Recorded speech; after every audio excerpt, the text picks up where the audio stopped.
자, 수업 시작할까요? 네, 여러분 반갑습니다. 이것도 오랜만이네. 캠브리지 동아시아사 2학기 한국사 시간이 돌아왔습니다. 네, 우리 구독자 여러분들도 다들 방학 즐겁게 잘 보내셨나요? 굉장히 짧은 방학이었지만 다들 알차게 즐겁게 보내셨기를 바랍니다. 자, 우리 이제 2학기 한국사 수업을 할 건데요. 2학기 한국사 수업도 1학기랑 별반 다르지 않습니다. 매 시간마다 선생님이 지난 시간에 배운 내용 필기했는지 체크할 거예요. 필기검사 전체 수행평가 가운데 20점 들어갈 거고요. 내가 내는 논술형 수행평가 20점, 아빠 선생님이 내신 또 다른 수행평가 20점 해서 전체 성적 가운데 60%가 수행평가 점수로 들어가게 될 겁니다. 그리고 중간고사, 기말고사 객관식으로만 봐서 40% 마저 채워서 100점짜리 성적으로 나가게 될 거예요. 1학기랑 똑같이 열심히 공부를 해주시면 되겠습니다. 알겠죠? 이 화면으로 보니까 조금 더 좋은 것 같아. 어쨌든 우리가 특히나 한국사 같은 수업의 경우에는 그지 조그마한 TV로 보다 갑자기 커지니까 조금 더 잘 보일 것 같다는 생각을 해요. 사실 이걸로 지금 내가 영상을 찍는 것도 처음이기도 하거든요. 우리 구독자 여러분들도 이 화면에 마음에 드시는지 알려주시면 좋겠습니다. 자, 아무튼 우리 이제 2학기에는 어떤 내용을 배울 것이냐, 1910년에서부터 대략 2010년까지 100년 정도의 시간을 배울 거예요. 다시 말해서 20세기에 한국에서 어떤 일들이 일어나는가에 대해서 배워볼 겁니다. 앞부분은 일제강점기예요. 우리나라가 일본의 식민지배를 받는 동안 어떤 일들이 벌어졌으며 어떤 노력을 통해서 독립을 이루게 되었는가에 대해서 배울 겁니다. 대략 중간고사 시험 범위가 거기까지라고 보시면 될 것 같아요. 나머지 절반은 일본의 식민지배로부터 독립을 이뤄내고 난 이후에 오늘날에 이르기까지 우리나라의 정치 경제적 발전, 6.25 전쟁, 분단 이런 것들을 중심으로 같이 한번 이야기를 해볼 것입니다. 거기까지가 기말고사 범위가 되겠어요. 자, 그런데 오늘 우리가 배울 내용은 무엇이냐면은 제1차 세계대전과 러시아 혁명이라는 주제가 되겠습니다. 왜 요거를 배우느냐? 미리 말씀드립니다만은 중간고사 시험 범위에 들어가지는 않을 거예요. 왜냐면 세계사적인 내용이기 때문입니다. 그런데 왜 한국사 시간에 이 이야기를 하고 있느냐? 우리 2학기 때 20세기를 배운다라고 이야기를 했어요. 20세기의 세계사적으로 가장 중요한 사건이 뭐냐라고 물어본다면 사람마다 대답은 다를 수 있지만 크게 세 가지 정도로 꼽아볼 수가 있을 것 같아요. 제1차 세계대전과 2차 세계대전, 그리고 러시아 혁명 이후에 전 세계로 번진 사회주의, 공산주의와의 대결, 이 세 가지를 꼽아볼 수가 있습니다. 우리나라의 역사 역시 이 세 가지로부터 굉장히 큰 영향을 받았기 때문에 앞으로 우리가 배울 내용들을 이해하기 위해서는 이 세 가지의 개념들을 알고 넘어갈 필요가 있어요. 그래서 이번 시간하고 다음 시간에 1차 세계대전과 러시아 혁명, 그리고 그 이후에 어떤 세계적인 질서가 만들어졌는지에 대해서 먼저 이야기를 해보고요. 그 다음부터 본격적인 한국사의 내용을 다뤄보도록 하겠습니다. 같이 한번 살펴보도록 할게요. 자, 인류사적으로 20세기의 가장 중요한 사건이 뭐냐라고 물어본다면 그 첫 번째가 바로 제1차 세계대전이다라고 이야기를 했습니다. 제1차 세계대전이 무엇일까요?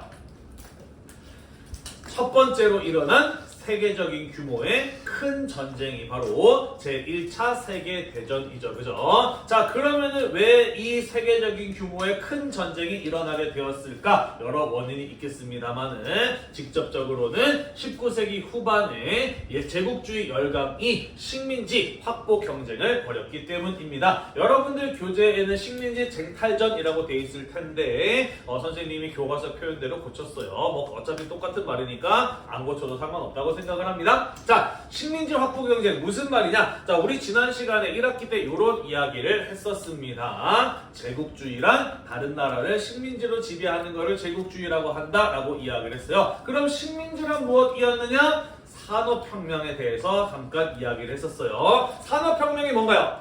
지금까지 인간이 손으로 만드는 것을 무엇으로 만들 수 있게 된 겁니까?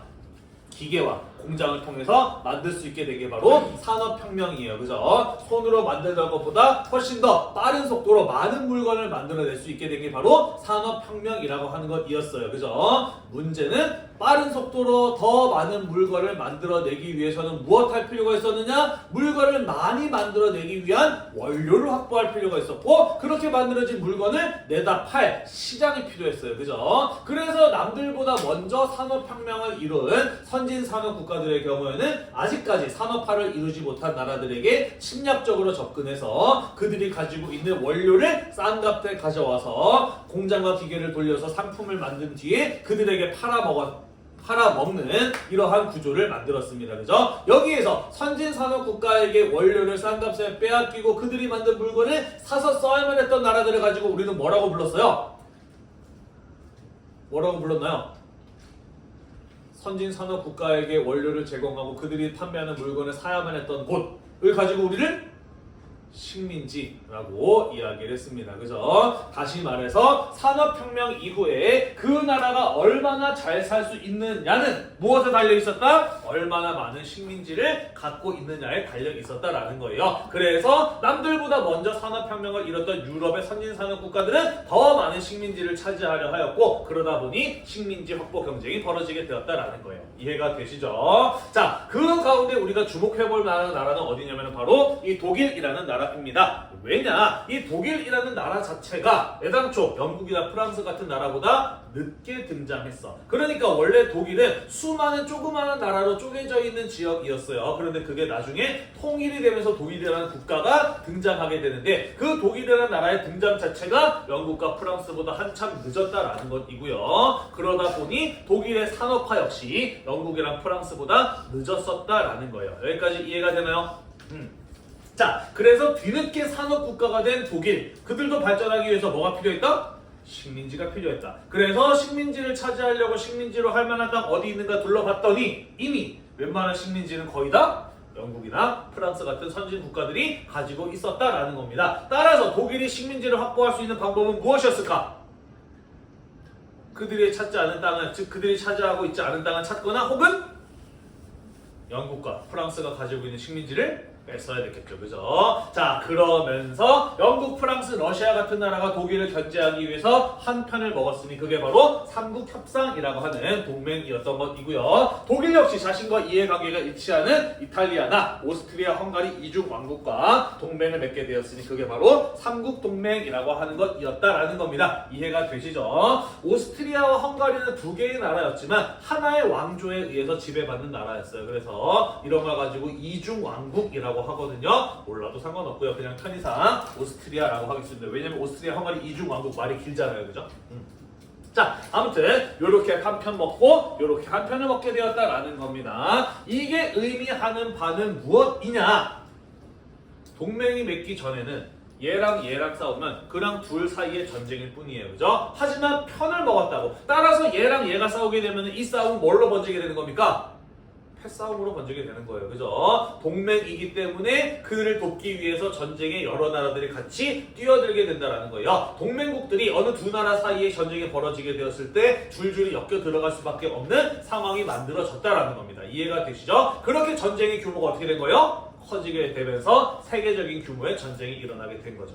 이해됐나요? 네. 자, 그렇다면 그들 사이에 벌어지게 되는 전쟁은 무엇 때문에 일어나게 되었느냐? 그 계기는 바로 사라예보 사건이라고 하는 것이었습니다. 자, 사라예보 사건 어떤 사건이었느냐? 세르비아의 청년이 오스트리아 헝가리 황태자 부부를 저격하여 암살했던 사건이 바로 이 사라예보 사건이라고 하는 것이었습니다. 좀 더 구체적으로 이야기를 해볼게요. 자, 여기 보이는 세르비아, 알바니아, 그리스 같은 이런 나라들, 점선으로 표시되어 있는 이런 나라들의 경우에는 원래 오스만 제국의 지배를 받던 나라들이었습니다. 이 나라에 살던 민족은 슬라브족이라고 하는 사람들인데 슬라브족은 러시아도 역시 슬라브족의 나라였거든요.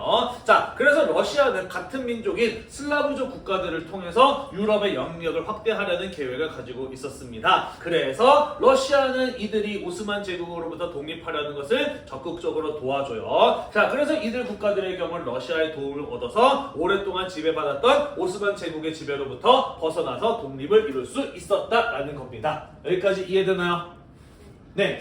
자, 그래서 오스만 제국의 지배를 받고 있었던 나라, 그 중에 특히 세르비아 같은 나라는 어떤 계획을 갖게 되느냐? 오랫동안 남의 지배를 받았던 나라였어요. 그래서 앞으로는 더 이상 다른 나라의 지배를 받지 않을 수 있는 크고 강한 나라가 되어야 되겠다라는 그런 목표를 갖게 되었다라는 거죠.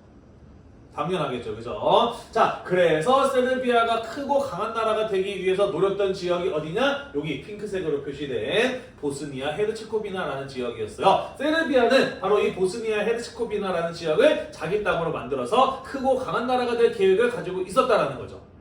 그런데 그 위에 있는 오스트리아가 그 땅을 먼저 꿀꺽 차지해버리고 말았다는 겁니다. 이 땅을 노리고 있었던 세르비아 사람들은 오스트리아에 대해서 강한 분노와 적개심을 갖게 되었다는 거죠. 이해가 되죠?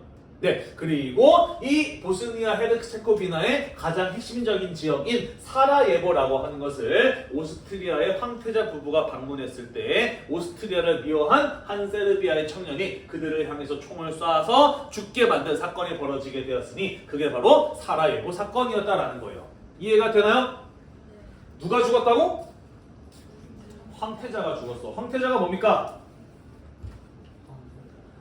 황제의 아들인데 황제의 아들들 가운데서 어떤 아들?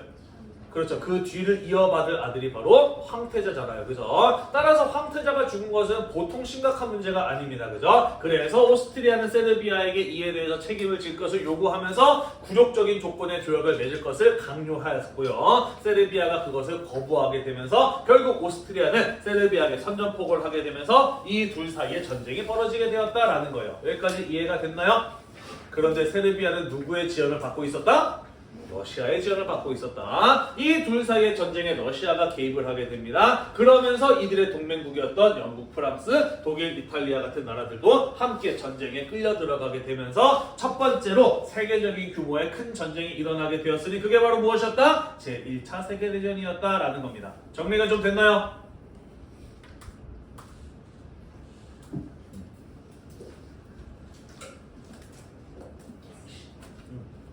자, 그래서 독일, 오스트리아, 헝가리 같은 나라들이 한 편을 먹고 세르비아, 러시아, 영국, 프랑스, 이탈리아 같은 나라들이 한 편을 먹게 되면서 유럽에서부터 전쟁이 시작되었습니다. 뭔가 이상한데? 라는 생각을 해야 되는데 그렇죠. 이탈리아 원래 어느 쪽이었어? 독일이랑 동맹국이었잖아요. 그죠? 그런데 막상 전쟁이 터지니까 이탈리아는 연합국, 합상국 척으로 이탈을 합니다. 이탈리아답게 이쪽으로 이탈을 해버렸어요. 자, 아무튼 그래서 이렇게 한 편을 먹고 이렇게 한 편을 먹었다라는 겁니다. 자, 사실 전쟁은 오스트리아와 세르비아 사이의 문제 때문에 일어나긴 했습니다만은 이 전쟁을 가장 기다려왔던 나라, 가장 열심히 준비해왔던 나라, 그래서 가장 적극적으로 전쟁을 수행한 나라는 다름 아닌 어디였다? 독일이었다. 왜? 독일은 뭘 원하고 있었기 때문에? 식민지를 원하고 있었기 때문에. 그죠? 자, 그래서 이 전쟁은 독일이 주도한 전쟁이었다라고 볼 수가 있겠습니다. 자, 잠깐 지도를 보고 다시 앞으로 돌아오도록 할게요. 자, 지도를 보면 알겠습니다만은 독일은 서쪽에 프랑스, 동쪽에 러시아에게 양쪽으로 이렇게 쌓여있는 나라가 바로 이 독일이라고 하는 나라입니다. 자, 따라서 1차 세계대전에서 독일은 이 두 개의 나라를 동시에 상대해야 했다라는 것이죠. 자, 그래서 전쟁이 터졌을 때 독일이 가지고 있었던 전쟁의 계획은 무엇이었느냐? 군사력이 약한 만만한 프랑스를 먼저 빡 때려가지고 프랑스를 먼저 잽싸게 제압을 하고 나머지 군대를 다시 동쪽으로 돌려서 러시아를 제압해야지 라는 이런 계획을 가지고 있었다라는 것이죠. 문제는 프랑스가 약해 보였는데 의외로 잘 버텼어요. 그래서 독일이 이때쯤이면 전쟁이 끝나겠거니 라고 생각했던 시점까지도 여전히 독일은 프랑스를 제압하지 못하는 이런 상황이 벌어지고야 말았다라는 것이죠. 이해가 되나요? 자, 그러면서 전쟁은 생각보다 길어지게 됩니다. 독일뿐만 아니라 다른 나라들도 전쟁이 이렇게 오래까지 갈 것이라고 하는 것을 생각하지 못했는데 전쟁이 무제한적으로 길어지게 되었다라는 거예요. 그러면서 1차 세계대전은 누가 더 오래 버티느냐의 싸움으로 바뀌게 되었다라는 것이고요. 모든 나라들은 전쟁에 필요한 물자가 부족한 전쟁 물자 부족에 시달리게 되었다라는 거예요. 이해가 되시죠? 네. 자, 이때 가장 강한 해군력을 가지고 있었던 나라가 어디냐면 바로 이 영국이었습니다. 그래서 영국은 독일이 전쟁에 필요한 물자를 갖지 못하도록 하기 위해서 해군을 풀어가지고 바다를 막아버렸어요. 자, 그래서 독일이 이 영국이 막아놓은 바다를 뚫기 위해서 신무기를 만들었으니 그게 바로 무엇이었느냐? 잠수함이었어. 1차 세계대전 때 잠수함이라는 무기가 등장을 하게 됩니다. 미안해. 다시 갔다가 또 돌아올게요.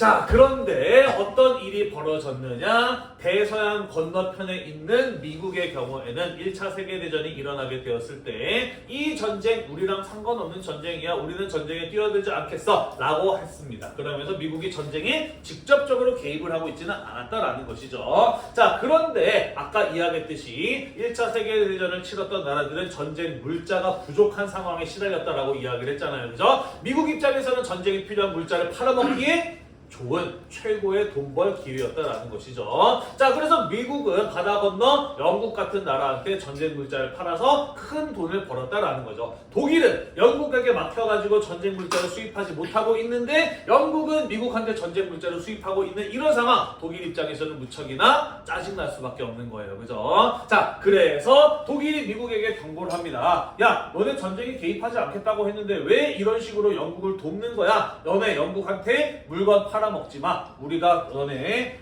자꾸 영국한테 물건 팔아먹으면 잠수함 띄워가지고 너네 배 가라앉혀 버릴 거야? 라고 이렇게 미국에게 경고를 합니다. 자, 하지만 미국은 돈 벌 기회를 놓치고 싶지 않았어요. 독일이 그러거나 말거나 계속해서 영국에게 배로 전쟁 물자를 실어 날라서 팔고 있었고요. 결국 독일이 잠수함을 풀어서 영국으로 가는 미국 배를 가라앉혔으니 그게 바로 무제한 잠수함 작전이라고 하는 것이었다라는 겁니다. 이해가 되시죠?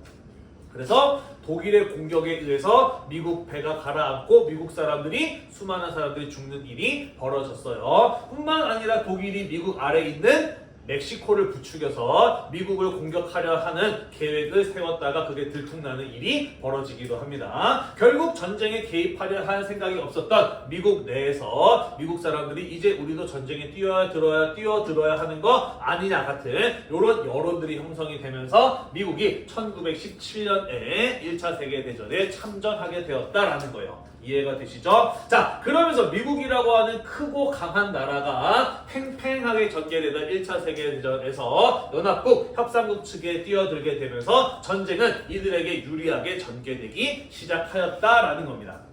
이해가 되시죠? 그나마 독일에게 참 다행스러운 일이 벌어지게 되었으니 그게 바로 무엇이었냐면은 러시아 혁명의 발발이었습니다. 자, 우리 좀 이따 이야기할 건데요. 러시아 혁명은 러시아에서 황제 지배 체제가 무너지고 소련이라고 하는 사회주의 국가가 등장한 사건이 바로 이 러시아 혁명이라는 것이었거든요. 러시아에서 혁명이 터지면서 우리 러시아가 전쟁에 뛰어든 것 러시아 국민들이 원한 바가 아니라 황제가 지 맘대로 한 거다. 우리는 전쟁에서 발을 빼겠다라고 합니다. 자, 그러면서 러시아는 혁명 이후에 1918년에 전쟁에서 발을 빼게 되었다라는 것이죠. 자, 그래서 양쪽에 쌓여 있었던 독일, 이제 러시아를 걱정할 필요가 없게 되었어요. 그래서 남은 병력을 싹 다 동원해서 온 힘을 다해서 최후로 프랑스를 다시 한번 공격을 합니다만은 이번에도 프랑스가 독일의 공격을 잘 막아내게 됩니다. 자, 결국 독일의 경우에는 더 이상 전쟁을 수행할 만한 힘이 남아있지 않게 되었고요.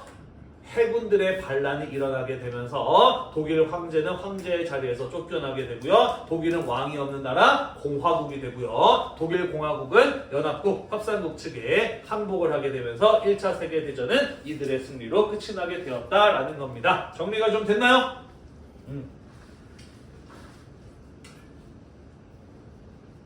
자, 비록 이들의 승리로 끝이 나긴 하였습니다만은 이 긴 시간 동안 이 큰 규모의 전쟁이 유럽을 중심으로 전개되었어요. 그죠? 그러다 보니까 전쟁에서 패배한 독일뿐만 아니라 영국, 프랑스 같은 나라들도 이 전쟁에서 워낙 많은 자원을 소모하고 사람들이 사망하다 보니까 1차 세계대전 이후에는 예전처럼 강한 영향력을 발휘할 수 있었다 없었다? 없었다라는 거예요. 1차 세계대전 이후에 영국, 프랑스, 독일 같은 나라가 전 세계를 주름잡고 있었는데 1차 세계대전이 끝나게 되면서 그만큼 세계에서 강한 힘을 발휘하기가 어려워지게 되었다라는 거예요. 이해가 되시죠? 그리고 전쟁에 참가했지만 사실상 전쟁 피해를 거의 받지 않았던 그리고 1차 세계대전을 승리로 이끌었던 나라 어디입니까? 미국이 1차 세계대전 이후에 국제 질서를 주도하는 첫 번째 세계 최고의 강대국이 되면서 지금까지도 그 지위를 유지해오고 있다라는 겁니다. 정리가 좀 됐나요? 자, 한편 이런 일이 벌어지고 있는 동안 우리나라 주변의 동아시아에서는 어떤 일이 있었느냐. 일본은 영일 동맹을 근거로 1차 세계대전에 뛰어들었습니다. 이게 뭔 소리냐. 앞으로 잠깐 갔다가 다시 돌아올게요. 자, 우리 1학기 때 배웠습니다. 일본의 경우에는 러일 전쟁을 하기 위해서 영국과 영일 동맹을 맺었어요. 배운 기억나나요? 그리고 러일 전쟁에서 승리한 일본은 영국과 또 제2차 영일 동맹을 맺었어, 그지? 자, 그래서 일본은 영국과 동맹인 관계였다라는 것이고 1차 세계대전이 터지자 우리도 영국이랑 동맹이다라는 이유로 일본 역시 1차 세계대전에 참전하였다라는 거예요. 이해가 되나요? 자, 그러면 일본은 이 머나먼 유럽까지 진짜 군대를 보냈느냐? 그렇지 않았습니다. 왜 일본은 영국과의 동맹을 근거로 1차 세계대전에 뛰어들었느냐? 그건 바로 여기를 차지하기 위함이었다라고 볼 수가 있어요. 자, 청일 전쟁에서 승리한 일본 시모노세키 조약에서 청나라로부터 어디를 넘겨받게 되냐면 랴오뚱 반도를 넘겨받게 됩니다. 그죠? 자, 그런데 랴오뚱 반도를 일본이 꿀꺽하려고 하니까 어느 나라가 나서서 말렸어요? 러시아, 프랑스, 독일이 일본을 압박해서 다시 청나라에게 돌려주게 했어. 그지? 그 사건이 바로 무엇이었어요? 삼국 간섭이라고 하는 사건이었지, 그지? 자, 그래서 삼국 간섭으로 야오뚱 반도를 청나라가 되찾게 됩니다. 그래서 러시아, 프랑스, 독일은 청나라한테 그 대가를 하나씩 얻어가게 되는데 그 가운데 독일의 경우에는 여기 산둥반도 지역의 이권을 청나라로부터 얻어갔습니다. 다시 말해서 일본이 1차 세계대전에 영일동맹을 근거로 참전을 한 것은 저 머나먼 유럽까지 가서 싸우기 위함이 아니라 뭐? 독일이 가지고 있었던 산둥반도의 이권을 차지하기 위해서 1차 세계대전에 참전한 것이었다라고 볼 수가 있는 거예요. 이해가 되시죠? 네. 자, 그래서 일본은 1차 세계대전이 연합국, 협상국의 승리로 끝이 나게 되면서 전쟁에 이긴 나라 뭐가 되었다? 승전국이 되었다라는 것이고 독일이 가지고 있었던 산둥반도의 이권을 차지할 수 있었다라는 거예요. 여기까지 정리가 되셨나요? 네, 이런 일이 벌어지고 있는 동안 중국은 뭘 하고 있었느냐? 사실 중국의 경우는 1차 세계대전 중에 오랫동안 중립을 유지하고 있었어. 왜냐면 어느 쪽이 이길지 몰랐거든. 괜히 지는 편 들었다가 손해라도 볼까봐 오랫동안 중립을 유지하고 있었는데 이 나라가 뛰어들게 되면서 전쟁에 참전하게 됩니다. 누구? 그렇죠. 미국이 전쟁에 참전하게 되면서 뒤늦게 중국도 뛰어들게 되고요. 독일에게 선전포고를 하였고요. 딱히 한 일은 없었습니다만은 어쨌든 승전국이 되었어요. 그래서 우리도 승전국이니까 독일 같은 나라한테 빼앗겼던 이권 되돌려받을 수 있지 않을까 기대를 하고 있는 상황이었다라는 겁니다. 정리가 좀 됐나요? 네, 우리 이렇게 해서 1차 세계대전이 왜 일어났으며 어떻게 전개되었는지 쭉 한번 이야기를 해보았습니다. 넘어가도록 할게요.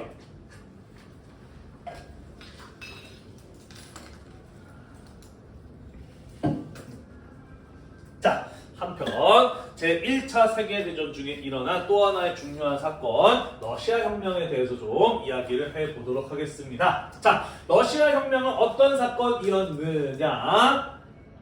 러시아의 황제 지배체제를 무너뜨리고 사회주의 국가를 건설한 사건이었습니다. 이런 일이 왜 일어나게 되었느냐? 자, 당시 러시아는 짜르라고 부르는 황제가 다스리는 나라였고요. 그가 국가의 모든 권력을 장악한 전제 정치가 이루어지는 나라였습니다. 문제는 이 짜르라고 불렸던 러시아의 황제들이 나라를 제대로 다스리고 국민들을 위할 줄 아는 사람들이었느냐? 전혀 그렇지 않았다라는 것이죠. 무능하면서도 국민들의 어려움은 무시하고 오직 자신의 권력욕, 명예욕 같은 것들을 찾았던 이들이 바로 이 러시아의 황제 차르라고 불리는 사람들이었다라는 겁니다. 그리고 그 주변 사람들이었던 것이죠. 이해가 되나요? 러일 전쟁에 뛰어들었던 거, 물론 일본의 전쟁으로 시작되었습니다만 러일 전쟁에서 패배하고 그로 인해서 다양한 자원들을 소모하고 그러면서 나날의 국민들이 더 어려워지건 말건 상관하지 않았던 사람들이 바로 이 러시아의 짜르라고 불리는 황제들이었다라는 것이죠. 이해가 되나요? 네. 자, 하지만 러시아는 영국이랑 프랑스보다는 좀 늦었습니다만은 러시아도 산업화를 이뤄냈습니다. 그래서 당시 러시아에도 기계와 공장이 있고 많은 노동자들이 일을 하고 있는 상황이었다라는 거예요. 다만 나라가 이렇다 보니까 러시아에서 일하는 노동자들도 어떻게 살았느냐? 오랜 시간 힘들게 일함에도 불구하고 제대로 된 대가를 받지 못하면서 굉장히 힘들고 어렵게 살아가고 있었다라는 것이죠. 이해가 되시죠? 자, 그런데 이런 상황에서 어떤 일이 벌어지게 되느냐? 당시 러시아의 차르 지배 체제가 얼마나 가혹했는지를 잘 보여주는 사건이 일어나게 되었으니 그게 바로 1905년에 일어났던 피해 일요일이라고 하는 사건이었다라는 겁니다. 어떤 사건이었느냐? 방금 이야기했던 것처럼 러시아도 산업화가 이루어지게 되면서 많은 노동자들이 존재했는데 그들은 굉장히 힘들게 살고 있었다라고 이야기를 하였어요. 그죠? 그래서 더 이상 이렇게는 못 살겠다라고 생각했던 러시아의 노동자들이 짜르를 찾아가서 자신들의 어려움을 호소하고자 해요. 그래도 황제 폐하께서는 우리가 이렇게 어렵고 힘들게 살고 있다는 걸 알면은 우리를 좀 도와주시지 않을까 하는 그의 선한 의지를 믿고 기대하고 있었던 겁니다. 이해가 되나요? 그래서 러시아 노동자 14만 명 정도가 직접 황제의 궁합까지 찾아갑니다. 그러면서 무엇을 요구하는 시위를 벌이느냐? 우리도 서양 유럽 국가들처럼 국민이 정치에 참여할 수 있는 입헌 정치를 도입해 주세요. 노동자들 살기 너무 힘듭니다. 우리의 생존권을 보장해 주세요. 같은 이런 것들을 요구하는 시위를 벌였다라는 것이죠. 이해되나요? 하지만 이에 대한 차르의 대답은 무엇이었느냐? 군대를 풀어서 비무장 상태의 노동자들에게 총격을 가했습니다. 그러면서 이 상황에서 수많은 러시아 노동자들이 죽거나 다치는 비극적인 일이 벌어지게 되었으니 그 사건이 바로 무엇이었다? 피해 일요일이라고 불리는 사건이었다라는 거예요. 이해가 되시죠? 네, 그랬기 때문에 사실 러시아는 1차 세계대전 같은 큰 규모의 전쟁을 벌일 만한 상황이 아니었어. 하지만 차르가 독단적으로 1차 세계대전에 뛰어들었고 또 전쟁에서 싸워서 이겨서 뭔가 얻었으면 모르겠는데 전쟁에 뛰어들었음에도 불구하고 계속해서 졌고 수많은 사람들이 죽어나갔음에도 불구하고 얻은 것은 없었으며 오히려 전쟁에 필요한 물자들을 많이 소모하게 되면서 나날이 러시아 사람들은 가난해지고 어려워지는 이런 상황이 벌어지고 있었다라는 것이죠. 이해가 되시죠? 그래서 견디다 못한 러시아의 노동자와 병사들이 소비에트 대표자 회의라고 하는 조직을 만들어서 러시아의 황제였던 니콜라이 2세를 몰아내고 임시정부를 세웠으니 그 사건이 바로 러시아 혁명의 1단계 3월 혁명이라고 하는 사건이었다라는 겁니다. 이해가 되시죠? 러시아 국민들은 전쟁을 그만두고 황제 지배체제를 무너뜨리고자 하였고 그게 성공하게 되면서 러시아의 황제 지배체제가 무너진 사건 3월 혁명이라고 하는 사건이었다라는 거예요. 정리가 됐나요? 됐나요? 네. 자, 그렇게 세워진 임시정부 러시아 국민들의 요구를 제대로 소화해내지 못합니다. 이들은 전쟁에서 발을 빼기는커녕 계속해서 전쟁을 수행했어요. 그러면서 계속해서 러시아의 경제적 어려움은 계속되었고요. 러시아 국민들이 요구했던 개혁도 제대로 소화해내지 못하는 실망스러운 모습을 보이게 됩니다. 결국 이 임시정부는 블라드미르 레닌이라는 사람이 이끄는 러시아의 사회주의자들 볼셰비키에 의해서 무너지게 되고요. 그 자리에 소비에트 정부, 혁명 정부가 세워지게 되었으니 그 사건이 바로 11월 혁명이라고 하는 것이었다라는 겁니다. 이해가 되시죠?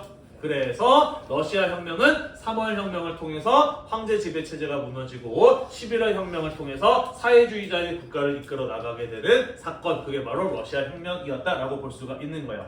이해가 되시죠? 네. 자, 그래서 이렇게 세워진 혁명 정부는 1918년 1차 세계대전에서 발을 빼게 되는 것이고요. 1919년에는 코민테른이라고 하는 국제공산당 조직을 만들게 됩니다. 뒤에 가서 또 몇 번 이름이 나올 건데요. 러시아의 사회주의자들은 이렇게 생각했습니다. 이와 같은 혁명이 러시아에서만 그쳐서는 안 된다라고 생각을 했어요. 이와 같은 사회주의 혁명이 전 세계로 확산되어 나가야 된다라고 생각을 했습니다. 실제로 전 세계 곳곳에 수많은 사회주의자들이 존재했어요. 그런데 왜 러시아가 주도해서 그들을 이끌 수 있는 조직을 만들었느냐? 사회주의자들이 국가 수준의 권력을 갖게 된 첫 번째 사례가 바로 러시아 혁명이었거든. 그렇기 때문에 가장 강한 힘을 가진 사회주의자들이 러시아 사회주의자들이었기 때문에 세계 곳곳에 사회주의자들을 도와서 이 혁명을 전 세계로 이끌어 나가야 된다. 그러기 위해서 만든 조직이 바로 무엇이었다? 코민테른이라고 하는 것이었다라는 거예요. 뒤에 가서도 이야기를 할 겁니다. 우리나라의 독립운동과도 관계가 있는 조직이기도 해요. 됐나요? 네. 자, 이후에 러시아는 벨라루스, 우크라이나 같은 지역의 사회주의자들까지 통합을 해서 소비에트 사회주의 공화국 연방이라고 하는 나라를 만들었으니 우리는 이 나라를 줄여서 뭐라고 부릅니까? 소련이라고 부르는 것이고요. 그 결과 인류 역사상 최초로 사회주의 공산주의 국가가 탄생하게 되었다라고 볼 수가 있는 겁니다. 정리가 좀 되셨나요? 네. 자, 이 내용이 제대로 이해가 안 됐을 수도 있어요. 조금 이거 뭔가 뚜렷하게 상이 잡히지 않는데 라고 생각할 수 있는데 그 까닭은 아마도 일단 러시아 혁명을 주도했던 블라드미르 레닌의 모습이고요. 피해 일요일 사건을 기록한 그림이에요.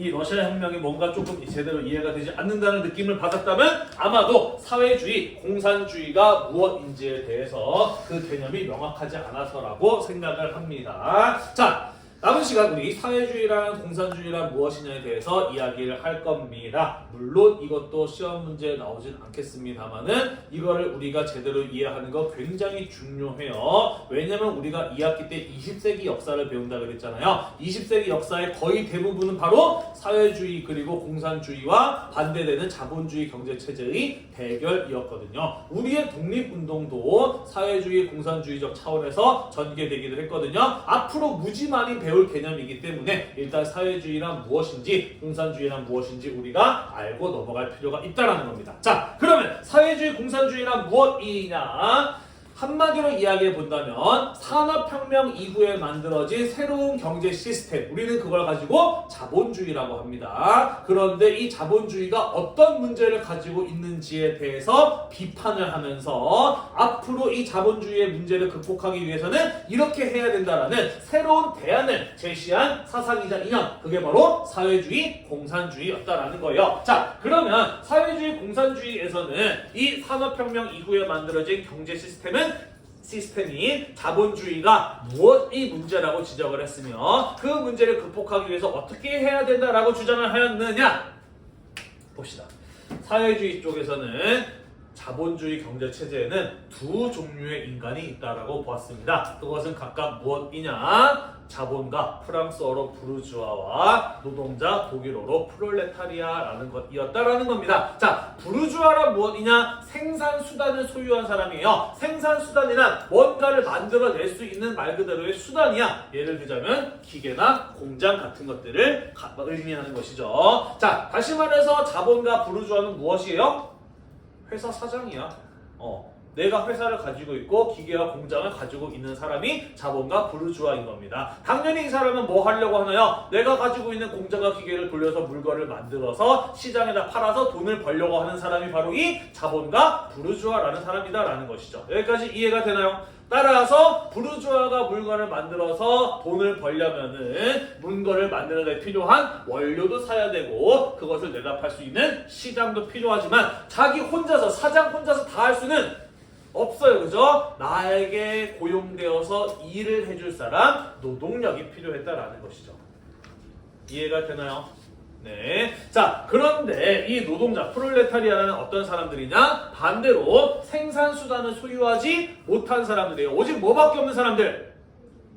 노동력, 자기 몸뚱아리밖에 없는 사람들입니다. 따라서 이 사람들은 살아가기 위해서 뭘 해야 되느냐? 누군가에게 고용되어서 그들을 위해 일을 하고 그 대가로 임금, 월급을 받아야만 먹고 살 수 있는 사람들이 바로 이 노동자, 프롤레타리아였다라는 거예요. 이해가 되시죠? 자, 그래서 자본가는 노동자를 고용해서 일을 시키고 물건을 팔아서 남은 이익의 일부를 그들에게 임금으로 지급을 하게 되고 그걸 받아서 노동자들이 먹고 사는 게 자본주의 경제 시스템이다라는 거예요. 뭐가 문제냐? 자본가들은 최대의 이윤을 추구하기 때문에 더 많은 돈을 최대한 벌려고 하기 때문에 노동자들에게 그들이 일한 대가, 임금을 충분히 지급하지 않는다라는 겁니다. 최소한으로 주려고 해요. 그래서 노동자들은 아무리 오랜 시간 열심히 일을 해도 그들이 일한 대가를 제대로 받을 수 없기 때문에 영영 가난할 수밖에 없는 게 바로 이 자본주의 시스템의 문제다라는 겁니다. 그래서 이게 계속 이어지게 될 경우에는 결국 자본가들만 부유해지고 노동자들은 나날이 가난해질 수밖에 없는 그게 바로 이 자본주의 시스템의 문제라는 거예요. 좀 더 정확하게 예를 들어보도록 할게요. 자, 이 회사가 초코파이 만들어 파는 회사라고 칩시다. 초코파이 한 개가 시장에 1,000원에 팔린다고 쳐요. 그런데 이 한 개의 초코파이를 만드는 데 들어가는 코코아, 마시멜로, 밀가루 같은 게 한 300원 들어간다고 칩시다. 그리고 이 초코파이를 만들기 위해서 돌아가는 기계를 운영하기 위해서 석유값, 전기값 대략 한 200원 정도 들어간다고 칩시다. 그럼 초코파이 한 개를 1,000원에 팔았을 때 이 회사가 남기는 이익은 얼마인 거예요? 얼마인 거예요? 500원인 거예요. 그죠? 여기에서 뭐가 더 나가야 돼? 노동자들에 대한 임금이 지급돼야 돼. 그치? 자, 그래서 사장이 노동자들에게 400원을 임금으로 지급하면 자기는 얼마를 먹는 거예요? 100원을 먹는 거예요. 반대로 노동자들에게 임금을 100원을 지급하면 사장은 얼마를 먹는 거예요? 400원을 먹는 거예요. 그죠? 그러니까 얼마를 주겠어? 100원을 임금으로 주고 400원을 사장이 먹는 겁니다. 왜? 자본가는 최대의 이윤을 추구하기 때문인 것이죠. 그러면 노동자들은 나 100원 받고 일 못합니다 라고 해버리면 되는 거 아닌가요? 라고 할 수 있는데 그럴 수 없어요. 왜? 이 사람들은 뭐밖에 없는 사람들이기 때문에 노동력밖에 없는 사람이기 때문에 100원이라도 받아야 먹고 사는 사람들이 바로 이 노동자 프롤레타리아라는 것이죠. 이해가 되시죠? 오늘날에는 이러한 문제를 막기 위해서 어떠한 법적, 제도적 장치들이 있나요? 최저임금이라든지, 그지? 아니면 법정 노동시간, 하루에 몇 시간 이상, 일주일에 몇 시간 이상 일할 수 없다는 이런 제한이 있잖아요. 그죠? 하지만 초기 자본주의 단계에서는 그러한 안전장치 같은 것들이 없었기 때문에 이런 일들이 벌어지고 있었던 겁니다. 무슨 말인지 이해가 되시죠? 그리고 나아가서 이러한 빈부격차가 나날이 확대되다가 결국에는 노동자들뿐만 아니라 자본가들도 다 망할 수밖에 없다라고 지적을 했어요. 왜 그럴까? 자, 이 사람들은 오랜 시간 일을 해도 제대로 된 임금을 받지 못한다. 착취당하는 사람들이기 때문에 영원히 가난할 수밖에 없는 구조다라는 거 이해가 됐어. 그러면 왜 자본가들도 망한다라고 예언을 했을까? 그렇죠. 초코파이가 시장에 팔리게 될 때 그거를 사먹는 사람은 사장님들이 많을까요? 노동자들이 많을까요? 한 회사에는 사장님이 많아요? 직원들이 많아요? 직원들이 많아요. 소비자의 절대 다수는 뭐야? 노동자들이야. 자, 그러면 이 사람이 하루에 100원 받아가면서 하루에 14시간, 16시간 일하는 초코파이 사 먹을 여력이 있겠어? 없겠어? 없겠지, 그지? 따라서 초코파이 만들어내면 뭐해? 사람들이 그거 살 수가 없는 겁니다. 물건이 안 팔리면 결국 회사도 어떻게 돼요? 망하는 거예요. 그죠? 그렇게 회사도 망하고 자본가도 망하고 노동자도 망하고 다 같이 망하는 세상이 올 수밖에 없다라는 게 사회주의 공산주의에서 분석한 자본주의 체제의 문제점이었다라는 거예요. 이해가 되시죠? 네. 그래서 어떻게 해야 된다라고 보았느냐? 이 모든 문제의 시작은 무엇 때문에 비롯되었다? 오직 자본가만이 기계와 공장을 소유하고 있는 데에서 비롯되었다라는 겁니다. 따라서 이 문제를 해결하기 위해서는 무엇 할 필요가 있다라고 주장을 했느냐? 생산수단을 공동의 소유의 것으로 할 필요가 있다라고 주장을 한 거예요. 자본가가 존재하지 않는다면 초코파이 한 개 팔아서 남는 500원 노동자들이 모두 함께 가질 수 있는 거 아니겠어요. 그죠? 그렇게 해서 생산수단을 공동으로 소유함으로써 모두가 자신이 일한 정당한 대가를 받을 수 있도록 해야 한다라고 하는 게 사회주의인 겁니다. 이해가 되나요? 네. 다만 자본가가 자기가 가지고 있는 공장과 기계를 모두의 것으로 자발적으로 만들 이유가 있어요? 없어요? 그렇게 할 리가 있나요? 없나요? 없어요. 따라서 무엇 해야 되느냐? 노동자들이 단결해서 그들과 맞서 싸워서 자본가가 가지고 있는 공장과 기계를 뺏어서 모두의 것으로 만들어야 한다라고 주장을 했습니다. 그게 바로 무엇이냐? 계급투쟁이라는 것이었다라는 거예요. 이해가 되시죠? 자, 그러면 공산주의란 무엇이냐? 한 발 더 나아가는 겁니다. 자, 선생님이 초코파이 공장을 예를 들었는데 이 세상에 공장이 초코파이 공장만 있는 거 아닐 거예요. 그죠? 연필 공장도 있고 자동차 공장도 있을 겁니다. 그죠? 문제는 초코파이 공장에서 일하는 사람들이나 연필 공장에서 일하는 사람들이나 자동차 공장에서 일하는 사람들이 다 똑같은 수준의 월급을 받을까? 그렇지는 않을 거야, 그지? 얼마의 이익을 남기느냐에 따라서 저마다 받는 임금의 크기는 다를 것이다 라는 거죠. 그런데 초코파이 우리가 살아가는데 필요한 자원인가요?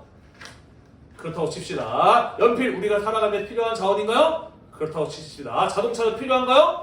필요해요. 그죠? 화장실 청소부, 길에 쓰레기 줍는 사람, 선생님 같은 교사, 사실 모두 이 세상에 존재하는 사람들은 우리 사회에 필요한 일들을 하고 있는 사람들이잖아, 그지? 그런데 누구는 초코파이 만든다고, 누구는 자동차 만든다고 더 많은 돈을 벌고 더 적은 돈을 번다는 게 말이 되냐 이겁니다. 이해가 되죠? 모두가 우리 사회에 인간들이 살아가는 데 필요한 것들을 만들어내는 사람들이기 때문에 모두 똑같은 경제적 혜택을 누려야 한다라고 하는 게 바로 이 공산주의라는 거예요. 그래서 한 사회가 가지고 있는 그 사회가 필요한 모든 자원을 다 함께 공동으로 생산해내고 그렇게 나온 이익과 그렇게 나온 물건들을 모두 함께 분배, 나누어 갖는다. 공동 생산, 공동 분배가 이루어져야 된다. 그렇게 함으로써 인류 사회의 마지막 남은 불평등인 빈부격차를 영원히 없애버려야 된다. 라는 주장이 바로 이 공산주의였다라는 거예요. 이해가 되시나요? 네. 우리는 이미 알고 있습니다. 사회주의, 공산주의를 시도했던 나라들 죄다 망했고 이제는 북한같이 혼자 고립된 나라밖에 남지 않았다는 거 다 알고 있어요. 그죠? 이게 굉장히 그럴듯해 보이는 이론이지만 실제로는 실현될 수 없다는 것을 우리는 다 알고 있습니다만은 당시에는 어땠을까? 하루 14시간, 16시간 일해가면서 집에 가지도 못하고 제대로 먹지도 못하고 힘들게 살았던 노동자들 입장에서는 이 사회주의, 공산주의 같은 사상을 어떻게 받아들였을까? 저렇게 돼야 돼. 저렇게 되면 우리도 좀 삶에 희망이 생길 것 같아. 라고 이렇게 생각하지 않았을까요? 그죠? 자, 그러면서 자본주의가 발전하면 발전할수록 산업이 발전해 나갈수록 사회주의, 공산주의 사상은 더 널리 퍼졌다라는 것이죠. 다만 사람들은 이렇게 생각했어. 저렇게 되면 좋겠지만 저게 과연 현실적으로 가능하기나 하겠어? 라고 생각을 했다라는 거죠. 그런데 뭐가 터졌어요? 러시아 혁명이 터졌어요. 그래서 사회주의, 공산주의 국가가 실제로 세워진 겁니다. 저게 되네? 라는 거를 전 세계 사람들이 본 거예요. 이해가 되시죠? 그러면서 러시아 혁명 이후에 자본주의 체제 하에 고통받던 사람들에게 사회주의, 공산주의 사상이 더욱더 빠르게 퍼져나가게 되었다라는 것이죠. 이해가 되시죠? 어떤 나라에서 더 빠르게 퍼졌을까? 잘 사는 나라, 못 사는 나라? 못 살고 가라는 나라에서 더 빠르게 퍼졌겠죠. 그죠? 왜냐면 경제적 평등을 주장하는 이론이었기 때문인 겁니다. 우리나라도 그랬을까요? 그렇죠. 우리나라에도 굉장히 빠르게 퍼졌습니다. 왜냐? 이 자본가와 노동자의 관계를 일본과 한국의 관계에 대입해보면은 똑같이 들어맞아요. 일본은 우리가 갖지 못했던 공장과 기계를 산업화를 통해서 먼저 확보했어. 그지? 자, 그러면서 일본은 우리나라를 침략적으로 접근해서 식민지로 만든 다음에 우리나라의 원료를 일본으로 가져가서 물건을 만들어서 우리나라 사람들한테 팔았습니다. 그죠? 뿐만 아니라 우리나라에게 공장과 기계를 만들어서 우리나라 사람들을 값싼 노동력으로 일 많이 시키고 제대로 월급 안 주면서 물건 만들어서 또 팔아먹었던 게 바로 이 일본의 식민 지배의 모습이거든요. 다시 말해서 자본가와 노동자의 관계를 일본과 한국의 관계로 그대로 대입할 수 있고 한국 사람들은 이 일본에 의해서 착취당했기 때문에 영원히 가난할 수밖에 없는 구조가 일본에 의한 식민 지배의 구조였다라는 거예요. 이해가 되시죠? 따라서 사회주의, 공산주의 사상의 경우에는 일본의 식민 지배로부터 착취당하고 고통받고 있었던 한국 사람들에게 우리는 독립을 어떻게 이루어야 하며 독립을 통해서 일본의 식민 지배로부터 해방이 되면서 우리가 어떤 나라가 되어야 하는지를 알려주는 희망과도 같은 사상으로 받아들여지게 되었다라는 것이죠. 이해가 되나요? 그래서 우리 앞으로 배우겠습니다만은 독립운동을 했던 독립운동가들은 뭐 수많은 분류를 해볼 수 있겠습니다만은 가장 크게 두 개의 카테고리로 나누어 볼 수가 있어요. 이 식민 지배를 일본 민족과 우리 민족의 대결로 보아서 우리 민족의 국가를 되살려야 된다는 민족주의 독립운동가들도 존재했지만 일본에 의한 식민 지배를 일본 자본에 의한 착취로 보아서 사회주의 혁명을 독립의 방법으로 생각했던 사회주의 계열의 독립운동가들도 우리 사회에 존재했고 꽤나 열심히 활동했고 숫자도 꽤 많았었다라는 거예요. 이해가 되시죠? 네, 중요합니다. 왜냐 앞으로 우리 이런 내용도 다 배울 거기 때문이에요. 그런데 사실 우리에게는 사회주의 계열의 독립운동가들이 별로 익숙하지 않죠. 뭐 김두봉이라든지 김원봉이라든지 뭐 이런 사람들 이름 들어봤나요? 잘 못 들어봤을 거예요, 그지? 김구나 이승만은 알아도 이런 사람들을 모를 겁니다, 그죠? 왜 그러느냐? 민족주의 계열과 사회주의 계열로 나뉘었던 독립운동 해방 이후에 또 그게 어떻게 됩니까? 북한과 남한으로 나뉘어지게 되고요. 6.25 전쟁이라는 비극을 겪었어요. 그죠? 그러면서 오랫동안 우리 사회에서는 사회주의 공산주의에 대해서 이야기하는 것이 금기시되어 왔고 그쪽 계통의 독립운동가들도 가르치지 않은 시간이 50년이 넘었기 때문인 것이죠. 이해가 되시죠? 하지만 우리나라가 독립을 이루기 위해서 노력했던 사람들 중에는 민족주의 계열도 있었지만 사회주의 계열도 있었다. 그리고 이 둘의 대결이 우리가 앞으로 배울 20세기의 주된 내용이기도 하다라는 거예요. 정리가 좀 됐나요? 네, 자 우리 이렇게 해서 1차 세계대전과 러시아 혁명에 대해서 간단하게 이야기를 해보았습니다. 다음 시간에요. 이 이후에 어떤 일들이 벌어지게 되는지 좀 더 이야기를 해보고요. 그 다음 시간에 본격적인 한국사의 이야기를 시작해 보도록 하겠습니다. 오늘도 공부하느라 대단히 고생이 많으셨고요. 2학기도 열심히 공부해 봅시다. 이 수업 영상이 여러분들의 한국사 공부에 도움이 되셨다면 구독과 좋아요 잊지 말고 눌러주세요. 수고했습니다.